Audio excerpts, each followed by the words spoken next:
Señor, una vez más queremos agradecerte el poder reunirnos y seguir estudiando tu palabra, que es tu palabra. Por eso quisiéramos rogarte que podamos tratarla de manera correcta, acercarnos lo más posible a la verdad y siempre agradecido por la ayuda que tú provees a través de los hermanos que han estudiado tu palabra, a través de los siglos y que nos han dado luz, por quienes tú has dado luz y nos ayuda para poder seguir avanzando en el conocimiento de la verdad. Queremos darte las gracias, quedar en tus manos, rogarte por tu pueblo, que tú guardes a tu pueblo y también que tu pueblo pueda hacer luz a aquellos que aún están en oscuridad. Rogamos por el Evangelio, que tú te manifiestes para tu gloria en la salvación de aquellos que aún no te conocen, que tú aclares a aquellos que están escuchando, que tienen dudas, a aquellos que no saben dónde buscar, a aquellos que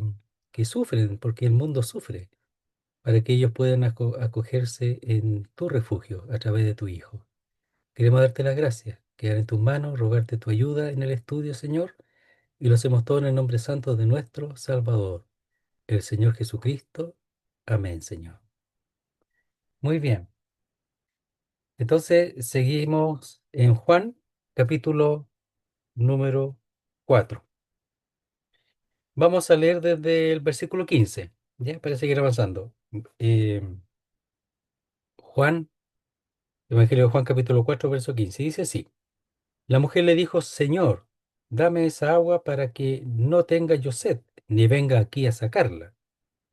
Jesús le dijo, ve, llama a tu marido y ven acá. Respondió la mujer y dijo, no tengo marido. Jesús le dijo, bien has dicho, no tengo marido, porque 5 maridos has tenido, y el que ahora tienes no es tu marido. Esto has dicho con verdad.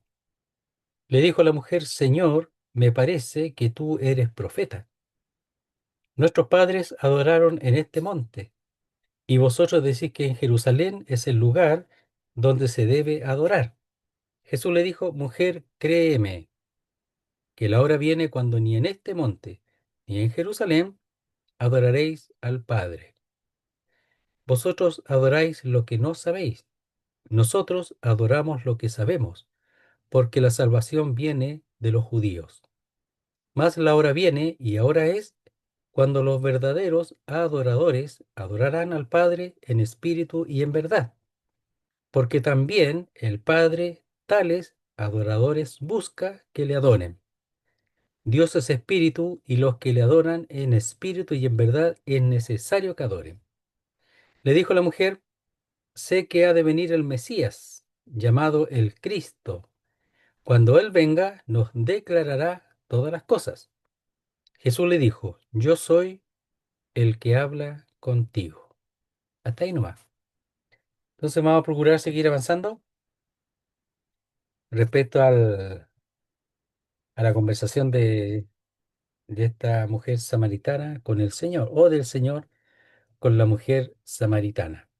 Entonces aquí ya la mujer ha dado un paso en donde ella expresa por lo que le dice al Señor, en que ella ahora sí se da cuenta que sin decírselo directamente, el Señor tiene algo superior a Jacob, que el Señor es mayor que Jacob, que el Señor también, ella cree sinceramente, porque si no, no lo haría, que el Señor le puede dar, dice, esa agua para que no tenga sed jamás y ni venga aquí a sacarla.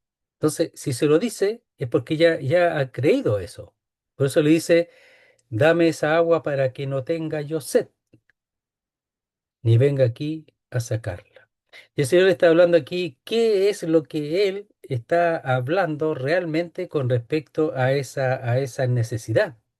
Y la necesidad aquí no es solamente, ni es siquiera la del cuerpo, que ella es la que estaba procurando suplir, yendo, ¿verdad? Tal vez cada tarde, no sabemos si todos los días, pero en la tarde, a buscar agua al pozo, llamado de Jacob, que tanto bien le había hecho a ellos y a tantas generaciones, y seguiría haciéndolo. Entonces, el Señor ahora le muestra de qué está hablando, cuál es el nivel de su conversación y cuál es el nivel de su, podemos decir, refrigerio. Y su refrigerio tiene que ver con el alma, no solamente con el cuerpo. Y él provee todo lo demás, ¿eh? Todo lo demás. O sea, no podemos decir que lo de Jacob tampoco es de Dios. No, si Dios se lo ha provisto. Pero en el fondo ellos lo conocen, los samaritanos en este caso, como de Jacob, su padre. Entonces dice, Jesús le dijo, ve, llama a tu marido y ven acá. O sea, que fuera a buscar su marido y lo trajera y se presentase delante de ella. Entonces la hace responder, quizás que pensaría ella en ese momento, ¿ah? Pero la hace responder y quizás se preguntaría, bueno, ¿y por qué habla de mi marido? ¿Qué sabe él? ¿Qué entenderá él de este asunto? Se habrá preguntado, ¿no? En algún momento, ¿por qué me dice mi marido? ¿Qué tiene que ver mi marido? Ya. Y ella le dice, no tengo marido. Lisa y llanamente no tengo. Así que no, yo no voy a venir con mi marido, si no tengo. Pero algo se pensaría ella, ¿qué trae, qué tiene tras manos este hombre? No tengo marido. Ella podía haber tomado su cántaro y haberse ido, ¿no? Sabes que no sigo conversando contigo ni una cosa. Hasta aquí no me llegó la conversación, pero no, ella siguió. Pero le dijo, no tengo marido. ¿Era verdad? Sí, po, era verdad. Pero está escondiendo algo que el Señor se lo revela y no ella. Le dice, Jesús le dijo, bien has dicho, no tengo marido. Eso ya lo hemos visto, ¿no es cierto? Bien has dicho, no tengo marido. Y eso lo había dicho bien. ¿Por qué? Ahora le explica por qué. Le está explicando el Señor a ella. No se lo explicó ella. Ella no le dijo, no tengo marido porque vivo con un hombre que no es mi marido. No se lo dijo ella, pero sí el Señor. Y eso es lo notable aquí. Cómo el Señor se le revela. Cómo el Señor se revela de tal manera que ella se dé cuenta que Él tiene algo que ella merece conocer y además Él quiere darse a conocer como uno que actúa como un profeta. ¿Y qué es el profeta en el fondo? Entonces dice, porque 5 maridos tuviste y el que ahora tienes no es tu marido. El Señor le conocía toda la vida, a ella. Y le conoce la vida a cada uno de los samaritanos y samaritanas, a cada uno, a cada uno. Pero aquí está tratando con ella como una forma de abrir una brecha hacia los samaritanos, para que los samaritanos se den cuenta que el Señor ha venido para hacer la obra directamente entre ellos, el mismo Dios, el Hijo de Dios.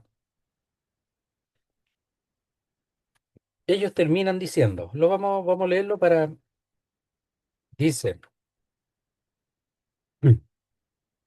dice. Y creyeron muchos más por la palabra de él, porque le pidieron que se quedara, el Señor se quedó 2 días. Y decían a la mujer, ya no creemos solamente por tu dicho, en el sentido de que será este el Cristo, me ha dicho todo lo que he hecho, porque nosotros mismos hemos oído. Ah, qué bueno. ¿Sabes lo bueno de los samaritanos aquí? Que pusieron oído, pusieron oído. Y el Señor no tuvo que hacer el mismo trabajo con la mujer, pero el trabajo hecho con la mujer fue importante, muy importante porque ella anunció algo. Que había uno que le había dicho todas las cosas. Ellos no sabían todas las cosas de ella, eso no es así. Lo que sí ella dice que él le dijo todas las cosas que había hecho. ¿Será este el Cristo? Y lo otro que estaban esperando al Cristo, por eso los militares estaban esperando al Cristo, que tenían ellos, se sintieron obligados a saber realmente quién era. Lo bueno, no sabemos si antes alguno se habría presentado como el Cristo, porque hay falsos Cristos en todos tiempos. No lo sabemos, pero con este no se cayeron, porque fueron a ver si realmente era. A lo mejor antes también le había tocado salir a ver a alguno, no sabemos, pero no eran. Entonces dice, y decía la mujer, ya no creemos solamente por tu dicho, porque nosotros mismos hemos oído y sabemos que verdaderamente este es el Salvador del mundo. O sea, ellos no solamente ese término Salvador del mundo, ya es un término que saldría de lo que él dijo, el Señor dijo, porque ellos esperaban al Cristo, no al Salvador del mundo. Pero aquí se dieron cuenta que había este Cristo venía a ser una obra de salvación en cuanto a los pecados. Y seguramente en esos 2 días ellos lo comprendieron. Y la mujer era lo que estaba, el Señor procuraba abrir en ella para que comprendiera que el punto era el alma, era el refrigerio del alma en cuanto a los pecados, en cuanto al peso, en cuanto a la conciencia de los pecados. Hay gente que no tiene conciencia en cuanto a sus pecados, pero el Señor es importante, no es que quiera ahí restregar en cuanto al mal, sino que despierte en cuanto a la realidad del pecado de manera sencilla.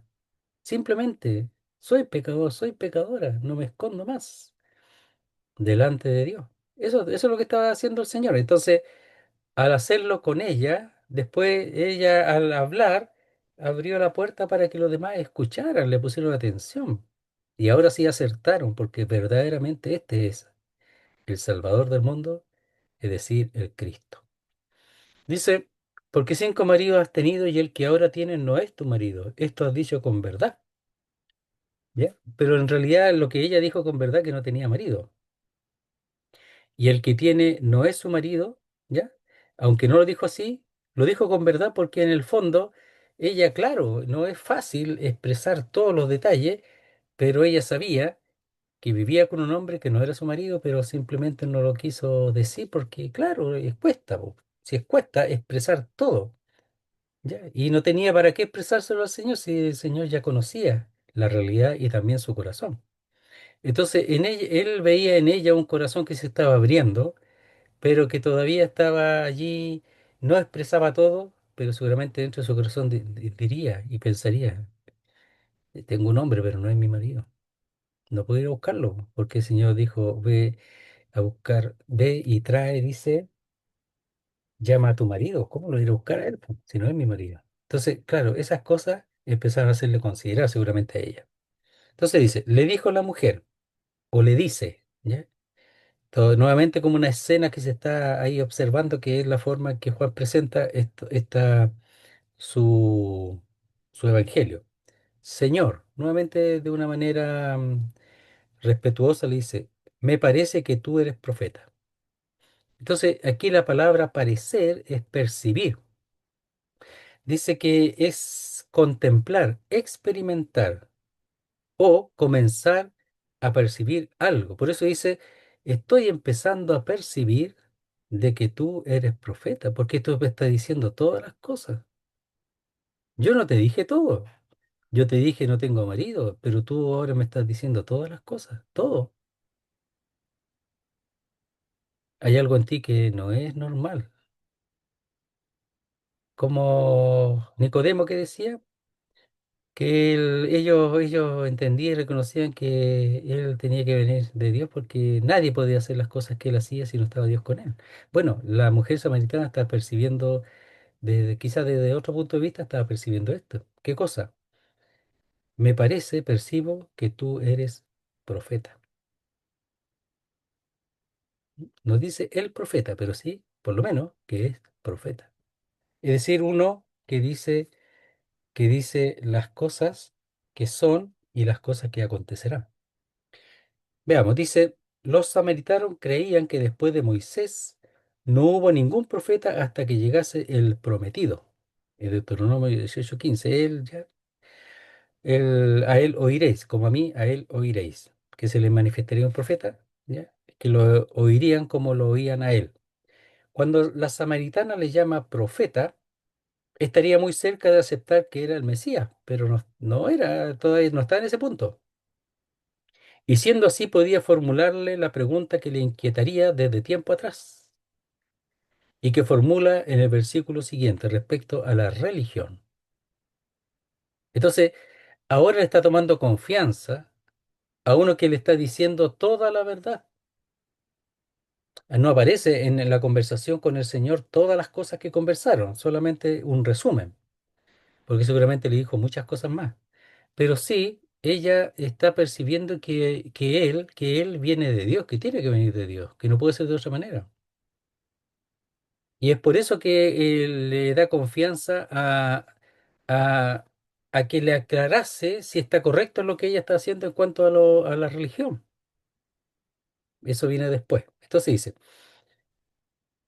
dice, la gente del tiempo del Señor creían que los profetas no solo anunciaban revelación de parte de Dios, sino que tenía un conocimiento especial de las personas.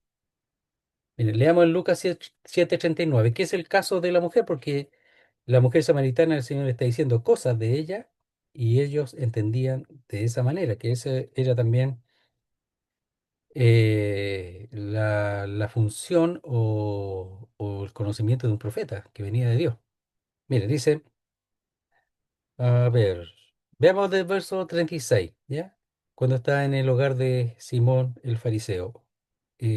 Lucas 7:36 dice, uno de los fariseos rogó a Jesús que comiese con él, y habiendo entrado en casa del fariseo, se sentó a la mesa. Entonces una mujer de la ciudad, que era pecadora, al saber que Jesús estaba a la mesa en casa del fariseo, trajo un frasco de alabastro con perfume. Y estando detrás de él a sus pies llorando, comenzó a regar con lágrimas sus pies, y los enjugaba con sus cabellos y besaba sus pies, y los ungía con sus cabellos, con el perfume. Cuando vio esto, el fariseo que le había convidado dijo para sí, este si fuera profeta, conocería quién y qué clase de mujer es la que le toca que es pecadora. Entonces, si realmente, porque esta es una condicional también, si realmente, ¿ya? Él fuera profeta, o sea, tuviera la condición de profeta, de todas maneras conocería quién y qué clase de mujer es la que le toca que es pecadora. Entonces ellos entendían eso, que el profeta también no solamente hablaba de las cosas que iban a acontecer, sino que también conocían la realidad del momento. Entonces aquí el Señor le está diciendo lo que ella es, la condición en la que ella está con ese hombre que no es su marido. Había tenido marido y seguramente de manera legal, no sabemos cómo fue, porque puede suceder que hayan fallecido, que hayan muerto. Hay una historia en que son 7 los que han muerto en cuanto al uso de la ley judía, ¿verdad? El levir que se llama que si moría uno, ¿verdad? Si moría el marido, el hermano tenía que tomarla, etcétera. Y en un caso hubieron 7. Dice, le dijo la mujer, Señor, me parece que tú eres profeta. ¿Ya? Entonces ellos, ¿por qué? Porque le está diciendo lo que ella era, lo que ella hacía. Y eso pensaban ellos, no solo los samaritanos, sino también los judíos o los fariseos. Nuestros padres adoraron en este monte. Y entonces ahora ya empieza a hablar. No es que se esté escapando, sino que ahora se da cuenta que él tiene algo que le puede aclarar el asunto a ella. Porque ahora ella quiere hacer las cosas bien. Pareciera que ella quiere que le resuelvan un asunto que no sabemos si le ha tenido dudas toda la vida o ahora al estar ante un judío consideraría, bueno, ¿quién está bien? ¿Ellos o nosotros? ¿Quién está correcto en este punto? Entonces dice, nuestros padres adoraron en este monte, y vosotros decís que en Jerusalén es el lugar donde se debe adorar. Entonces aquí está hablando del lugar de adoración. Ella adoraba, sí, pues, pero después el Señor le dice, vosotros adoráis lo que no sabéis. ¿Ya? Adoraban, pero en el fondo no tenía realidad o una dirección correcta en cuanto a la escritura. Entonces, la Biblia es muy importante aquí, po, muy importante en todas las cosas. Entonces dice, veamos, nuestros padres, que son Abraham y Jacob, dice, adoraron en este monte, ya levantaron altar, ya. El monte Gerizim, ya el monte donde se leyeron las bendiciones, en Deuteronomio especialmente. Dice, y vosotros, y ese vosotros aquí es enfático, ¿ya? Es decir, para hacer el contraste con nuestros padres, ahora dice vosotros, decís. Es decir, ellos expresaban, los judíos expresaban algo distinto. Seguramente ya lo había oído expresar de los judíos, que en Jerusalén es el lugar donde se debe adorar. Jerusalén había sido el lugar que había sido establecido para ser el lugar donde el Señor iba a poner su nombre. Veamos un poquito algunos textos. Segunda de Crónicas 6:6, para ver eso, ¿ah? Aprovechar. Segunda de Crónicas 6:6.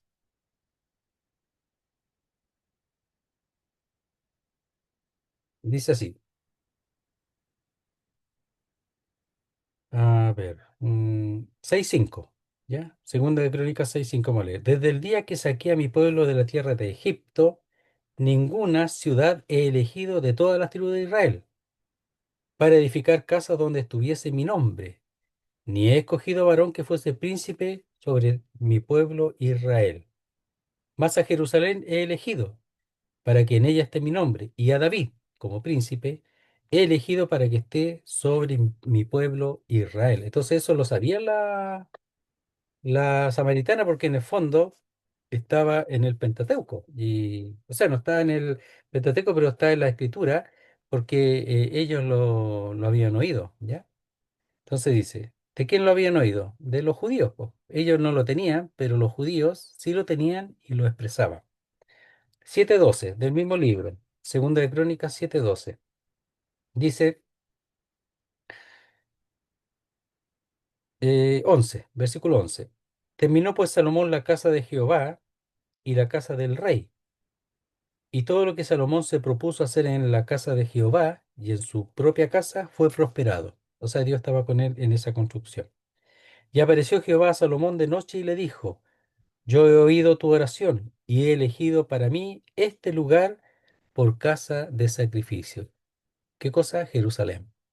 ¿Ya? Y el otro texto es Salmo 78, 78, 68. Entonces, 78, verso 68. Verso 67. Desechó la tienda de José y no escogió la tribu de Efraín, sino que escogió la tribu de Judá, el monte de Sión, Jerusalén, al cual amó. Edificó su santuario a manera de eminencia como la tierra que cimentó para siempre. Eligió a David su siervo y lo tomó de las majadas de las ovejas, ya porque era pastor. Entonces, dice la mujer, vosotros decís que en Jerusalén es el lugar donde se debe o es necesario, dice, adorar. Entonces ella está hablando de lugares, po. ¿Dónde es, po?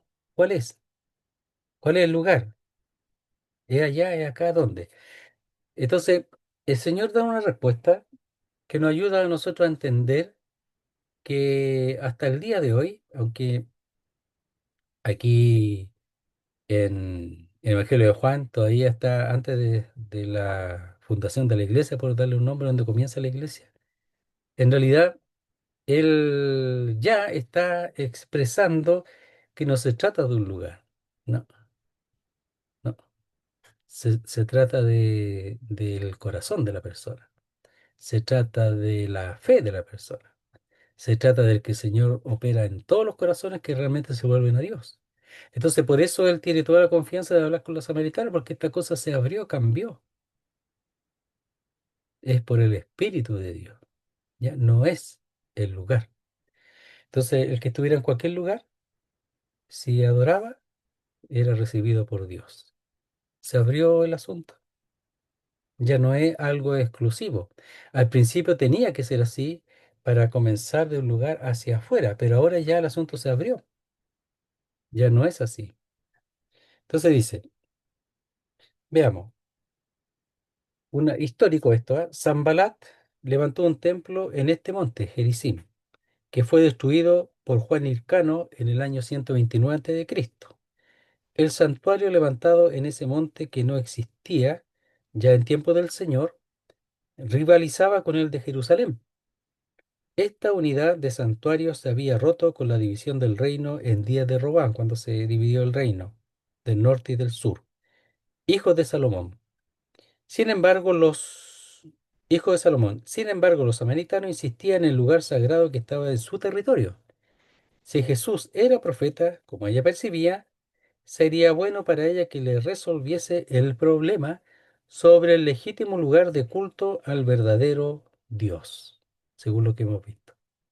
Claro, el lugar, según expresaban los judíos, que ella habría oído y los demás habría oído en sus pasos, tanto hacia Galilea como hacia el mismo Jerusalén, de norte a sur, oirían que el lugar era Jerusalén. pero cómo lo trataban, cómo lo decían, tal vez no era muy atractivo para los samaritanos y tal vez provocaba incluso disputas. Entonces, no sé, pues le dirían, ustedes están mal, es Jerusalén el lugar, nosotros vamos para allá, ustedes tienen que ir allá, no aquí en el monte Gerizim, sino en el monte Sión, etcétera. Le dirían, pero el Señor ahora aquí le está diciendo, hablando de una manera tan distinta, con tanta sabiduría y con tanta ternura, porque Él tenía que ser firme. La ternura no necesariamente es ser suave, lo cual está, pero también tenía que ser firme para que ella se diera cuenta que Él le está procurando un bien y no un mal a ella. Y es sumamente sincero con ella, en todo aspecto, en todo sencillo, sentido. De tal manera que como le trata después, muestra que él quiere ayudarla muchísimo, ¿ya? Veamos. Cuando dice en este monte, ya dice, nuestros padres adoraron en este monte, es el Gerizim. Al entrar en la tierra prometida, el monte Gerizim es el lugar donde el pueblo fue bendecido. Eso está ahí en Deuteronomio, ¿ya? Está al final de Deuteronomio. Las bendiciones y las maldiciones en el monte Ebal, las maldiciones. 21. Jesús le dijo, mujer, créeme. Entonces, cuando usa esa expresión, mujer, créeme, es que ella hasta ahora ha puesto oído y el Señor le está diciendo, mujer, créeme. Con lo que dice después, le va a decir, mujer, eso no tiene valor, deséchalo, olvídalo. Olvida esa lucha, esa pelea, esa fricción, olvídalo. Olvida esa distinción, no hay distinción. No hay distinción, ni en Jerusalén ni acá. Entonces le dice, mujer, créeme, la manera en que le dice, le habla. Entonces, ¿qué es lo que motiva al Señor a la mujer? Que crea lo que Él le dice, que crea a Dios, que crea la palabra del Señor, que crea la palabra de Dios. Ella puede decir, tú eres el profeta, tú eres el Cristo, pero no creerle nada de lo que dice. Lo que Él motiva a ella es que le crea y que lo guarde en su corazón. Y que deje de estar de tumbo en tumbo, de duda en duda. Ese es el trabajo del Señor, ese es el trabajo del evangelista, ese es el trabajo del predicador. Tratar bien, tratar con interés, esa persona, ¿ya? Por eso la palabra convencer es vencer junto con. O sea, yo no me pongo en contra de la persona, yo me pongo en el lugar de la persona y juntos vencemos o vamos a vencer ante, en este caso, la ignorancia o la falta de fe de esa persona. Yo me pongo en el lugar de esa persona. Eso es convencer. No imponerse sobre esa persona de manera que da lo mismo lo que crea, yo gano. No es eso. Es vencer juntos. La palabra dice, convencer. Entonces Jesús le dijo, mujer, créeme, mujer, créeme. Qué manera de hablarle, ¿ah? Al ser con mucho respeto, así como ella le trata del Señor, él le trata con mucho respeto y además le tiene, ya le está tomando cariño y respeto porque la mujer se ha quedado todo este rato, por decir algo, aunque la ama desde siempre porque Él es el Señor, pero en el sentido este ya le está tomando un aprecio y le está diciendo, mujer, no te vayas sin entender, mujer, no te vayas sin creer, no te vayas con dudas. Me alegro que preguntes, pero no te vayas con dudas. Eso. Entonces le dice, créeme que la hora viene, cuando ni en este monte ni en Jerusalén adoraréis al Padre. No era un asunto de lugar, no. Entonces, en la obra del Espíritu de Dios lo que hace es que permite que Dios pueda habitar, ¿verdad?, en el corazón de las personas, estén donde estén, en Jerusalén, en Samaria, en Europa, donde sea, en Asia, donde sea, al oriente, occidente, donde sea, al norte o al sur. Entonces es una obra divina en las personas, ¿ya? Como dice. tendrá en él una fuente que salte para vida eterna. En él. No tiene para qué, no necesita los lugares. Y aquí no está hablando de no reunirse, porque la Biblia habla de eso ya. Pero ese es un tema distinto. Pero aquí no es un lugar, es en el corazón. El Señor obra en los corazones. Y el Señor le está hablando aquí al corazón, para que esta mujer crea lo que Él está diciendo. Y cuando dice créeme, es un imperativo. Le está diciendo, mujer, no dejes de creer. Y un imperativo siempre es algo urgente y es un mandato. Créeme, pero es un ruego, ¿ya? Es un mandato, pero dentro de un ruego, mujer, créeme, no te vayas sin creer, hazlo. Te lo pido, ya, te lo pido y te mando que lo creas, más o menos así, pues, ya, pero lo dice porque en el fondo tiene mucho interés en que ella responda, porque podría irse y se terminó la conversación, como pasa tantas veces. Pero aquí el Señor la retiene, como hemos dicho, la sostiene y le ayuda y le toma un aprecio tremendo, un gran cariño, por lo que uno ve ahí, la forma en que, porque Él está interesado en esa alma, totalmente, y está trabajando por esa alma. Sí, está trabajando ahí, por esa alma. Entonces Jesús le dijo, mujer, créeme que la hora viene. ¿Ya? O está viniendo, cuando ni en este monte ni en Jerusalén adoraréis al Padre. Viene una realidad distinta, viene una realidad en que el Espíritu de Dios es el que gobierna los corazones, el mismo Dios, a través de su Espíritu, el mismo Dios habitando allí. No es que el hombre solamente se acerque a Dios a través de un monte o del otro, de un tipo de oración o de otro. Esté correcto o no, no es eso. Es que el mismo Dios viene al hombre para tomar posesión de ese hombre, hombre o mujer, para llenar a ese hombre y para satisfacer toda aquella sed y necesidad espiritual. Mire, entonces dice, el Señor le hace notar que está llegando el momento en que el lugar en donde estaba el santuario se cambia radicalmente a la celebración de un culto espiritual, mire, que se ofrecerá a Dios en cualquier lugar. Todo el mundo adora, en todo el mundo verdaderos creyentes, ya adoradores en espíritu y en verdad, en todo el mundo, en cada lugar, los que realmente tienen el Espíritu de Dios, el Señor recibe la adoración de todo lugar, en este momento. Aquí recién se está abriendo, porque de los judíos a los samaritanos, de los samaritanos a los gentiles, que era la obra que tenían que continuar los discípulos del Señor, y en este tiempo los creyentes. Dice, un culto espiritual que se ofrecerá a Dios en cualquier lugar, puesto que los creyentes serán santuario, ¿verdad? ¿No sabéis que sois templo del Espíritu de Dios? ¿No lo sabéis? ¿No lo sabéis? ¿Que soy el lugar donde Dios vive, donde Dios habite? Eso dice en 1 Corintios. Entonces dice, sacerdocio y sacrificio espiritual en sí mismos. Y ahí pasa lo que después el apóstol Pablo enseña con tanta solidez, pues, porque ya está aconteciendo plenamente desde el día de Pentecostés. ¿Sí? Entonces dice, Jesús le dijo, mujer, créeme que la hora viene cuando ni en este monte ni en Jerusalén adoraréis al Padre. Pero ¿sabe lo que llama la atención? Que el Señor podría haber quedado ahí nomás, po, en el sentido de ya no. Entonces ahora viene una adoración espiritual. Podría haberse saltado lo que viene después y haber dicho, más la hora viene y ahora es cuando los verdaderos adoradores adorarán al Padre en espíritu y en verdad, etcétera. No, pero hay un texto entre medio que dice así: vosotros adoráis lo que no sabéis, nosotros adoramos lo que sabemos, porque la salvación viene de los judíos.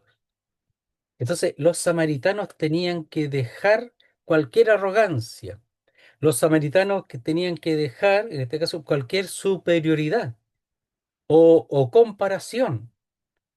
Entonces, en un sentido le baja el moño, pero lo hace para ayudarlos.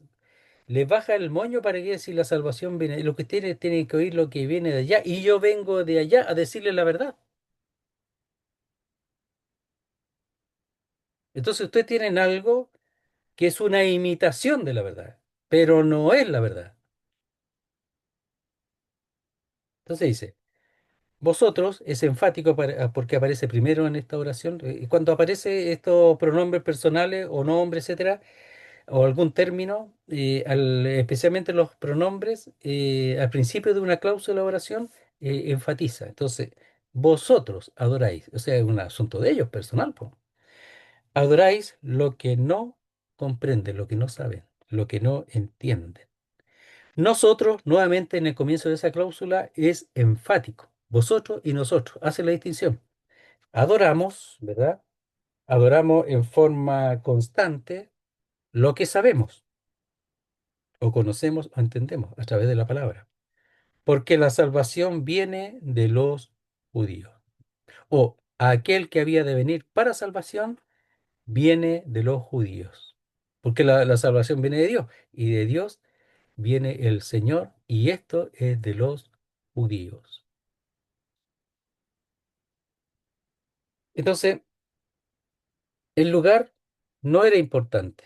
Aquí nadie está hablando de sinceridad, sino estaba hablando de verdad o no verdad, no de sinceridad. Y eso en todos los puntos, aún en este tiempo. Hay mucha sinceridad en muchos corazones, pero están equivocados. Están en un culto equivocado, un culto meramente humano, meramente religioso, meramente externo.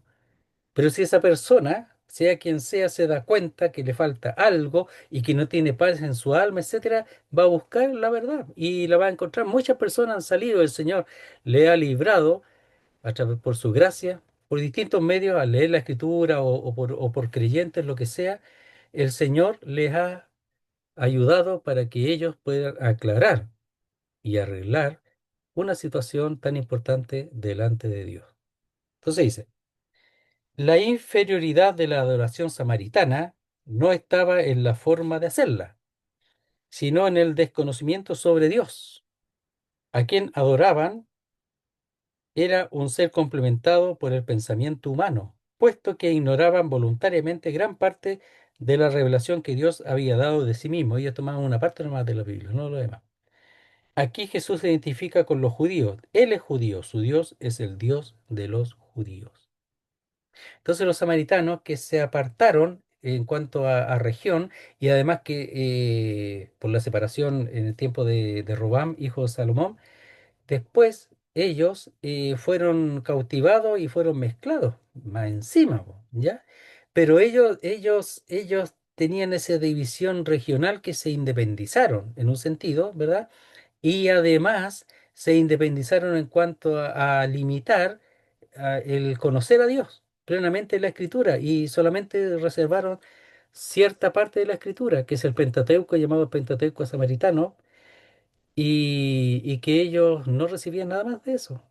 Aparte de eso, no significa que no había samaritanos creyentes, sí había, po, que confiaban y creían en Dios, pero en general la religión no era la correcta, la forma, por causa de la falta de la palabra y que si había una división regional o de tierra o como nación, bueno, eso no tenía nada que ver con el hecho de que cada cual pueda hacer su propia religión, po, ¿no? Si viene de los judíos. Y el que no se acerca a esa verdad, en que de los judíos viene la salvación, entonces es muy difícil que llegue a la verdad porque se hacer su propia religión, su propia religión. El Señor se manifiesta de acuerdo a lo que hay. En el tiempo cuando era la creación, etcétera, esa es la luz que daba. Cuando era Dios solamente en el sentido de no el Hijo, esa era la luz que había. O sea, creer en Dios y en su palabra, en lo que Él decía. Y ahora en su Hijo. Ya Él se ha manifestado en hebreo, dice, de muchas maneras, pero ahora se ha manifestado en el Hijo, o se ha revelado en el Hijo. Y eso era la limitación que ellos tenían, po, una limitación religiosa por haberse apartado y no reconocer que realmente lo que decían los judíos, que seguramente hablaban con ellos, decían la verdad, po. Porque dice, le había dicho, y vosotros decís que en Jerusalén es el lugar donde se debe adorar. Ahora ella habla del lugar donde adorar, adorar. el Señor le dice que el de allá viene la salvación. Le cambia la cosa, pero en el fondo lo otro es una cuestión de lugar nomás, pero aquí le dice, está bien, ahora no importa el lugar, pero sí importa que la salvación viene de los judíos, de allá. Allá se produjo, allá se provocó. Allá el Señor hizo su obra, escogió ese lugar para hacer su obra, etcétera. Entonces dice, nosotros adoramos lo que sabemos, porque la salvación viene de los judíos. En cambio, ellos no. Entonces dice, los judíos, a diferencia de los samaritanos, sabían bien lo que adoraban. Ya tenían todo el culto, pues, tenían el templo, todo el culto, etcétera, todo lo que Dios había mandado.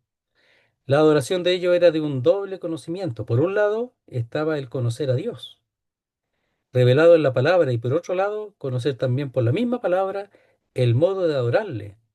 Conforme a su voluntad, el Señor se había revelado, manifestado su gloria, su palabra, todo.